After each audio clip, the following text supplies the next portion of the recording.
Hi, so today I want to talk a little bit about business ethics and ethical decision making. So, first of all, what we want to consider is that we've talked a lot about trust, right? And we talked about the value of social capital.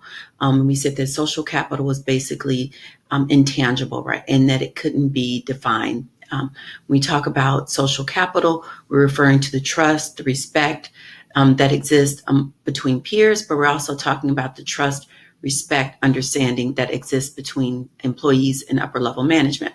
So, first assumption when we enter chapter 5 is that trust, honesty, and respect are considered to be universally accepted.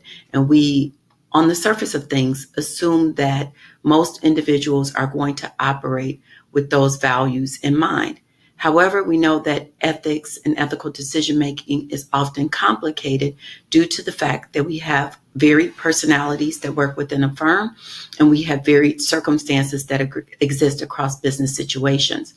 And so in chapter 5, one of the points that the author makes is he takes a look at the idea of ethical issues. And what he points out is that an ethical issue is a problem, situation, or opportunity in which employees or managers have to consider what is right or wrong. Okay. So they have to evaluate what is right or wrong and then make decisions accordingly. So obviously, when we talk about ethical issues, employees and managers should act with the behalf of the interests of the varied stakeholders in mind, including customers, managers, suppliers, all of the various stakeholders. But if we look at the news and we look at media, we know that is not always the case, right? If we look at the number of sexual harassment cases, bribery, fraud issues that have plagued American corporations, we know that even though ethics or trust, honesty, value are valued, we know that those principles may not always be equally embraced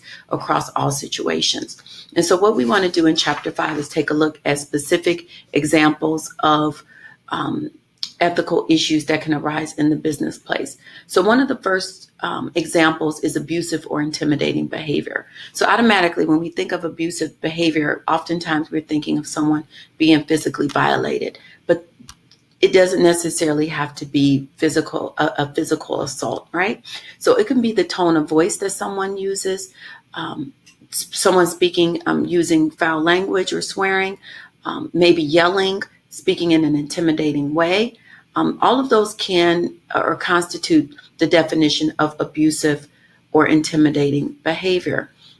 We also know that the exchange of emails or the sending out of emails with derogatory comments or inflammatory language, etc., could also be a form of intimidating behavior. And what we may not realize is actually shutting someone down or giving them the silent treatment at work. Like if a boss were to give you the silent treatment at work, that could also be considered a form of abusive behavior.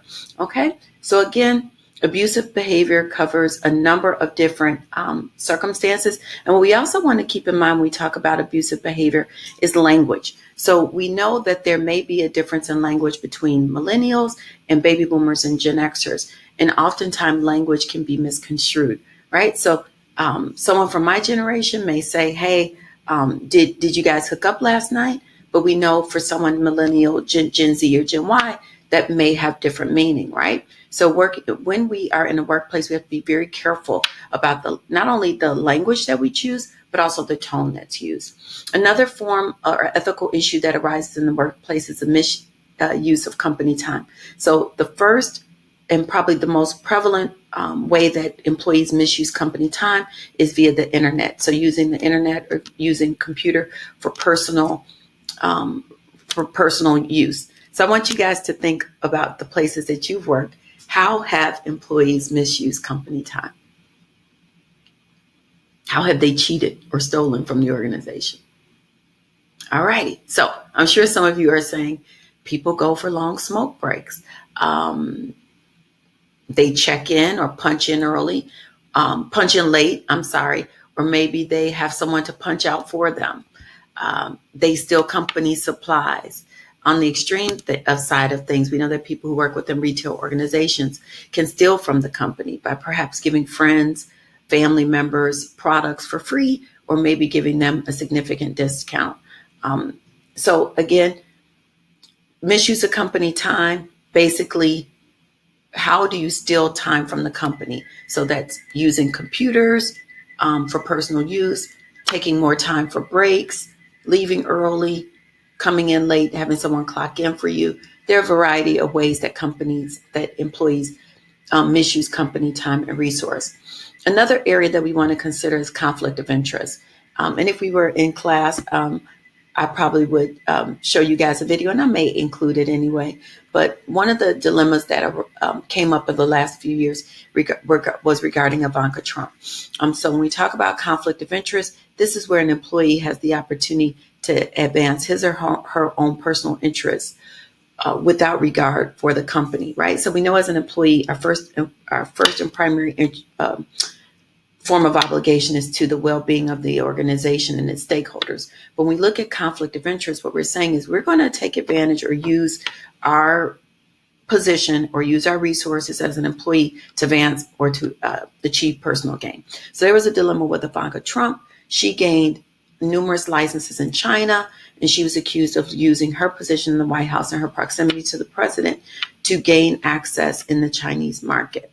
So that issue served as an example of conflict of interest, right? And so then I'll put the video and let you guys decide. Another area is bribery. Okay, so bribery is when the practice of offering something such as money, gifts, entertainment, and travel in order to gain an illicit advantage in a relationship, right?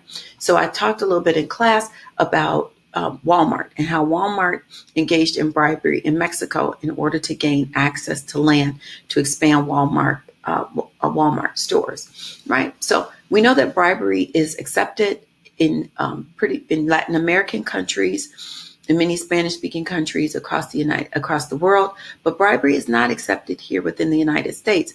And so then it comes an ethical issue in terms of if you're a foreign American company doing business in foreign markets, you still are bound to the rules, the guidelines, the expectations associated with American business, right? And so Walmart was fined millions of dollars as a result.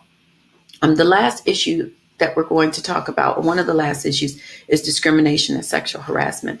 Obviously, we know that sexual harassment has been discussed widely as of late, particularly with the Me Too movement. We know that the spotlight is on sexual harassment more than ever before. So I just want to go over some of the parameters for sexual harassment so we have a clear understanding. So first of all, the conduct has to be unwelcome. Number two, the conduct was severe and pervasive. It was considered to be hostile and offensive.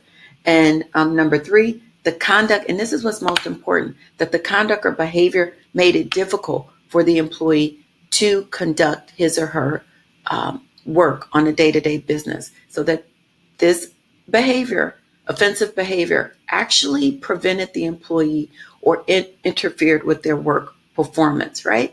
So claimants don't necessarily have to prove that the behavior was psychologically damaging, but they do have to prove that the behavior interfered with their day-to-day work performance. And so you guys are going to watch a video about some of the high-profile sexual harassment cases that have been in the light, and I do have a discussion question for you to complete regarding sexual harassment.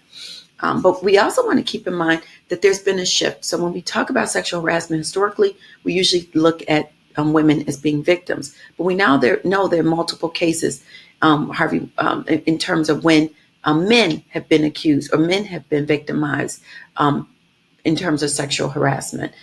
Terry Crews stepped forward with respect to issues of sexual harassment that he faced.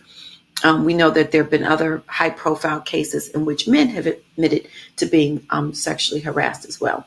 The last two issues that we're going to discuss will be fraud. We're talking about embezzlement, offshore financial accounts, laundering money, basically any type of ethical issue that involves the exchange of money. We know that if we look at the college admission scandal, that would be an instance of fraud with Felicity Huffman and Lori Loughlin. They've been accused of numerous charges related to fraud, et cetera, right? There was a fake organization set up to handle the donations that they were made to have their children gain access to the elite colleges. So all of those charges regarding money and fraudulent accounts, etc., would fall under this umbrella. The last thing is privacy. When we talk about privacy, we can think of so many instances in the news, particularly with Facebook, in which privacy issues have come to light.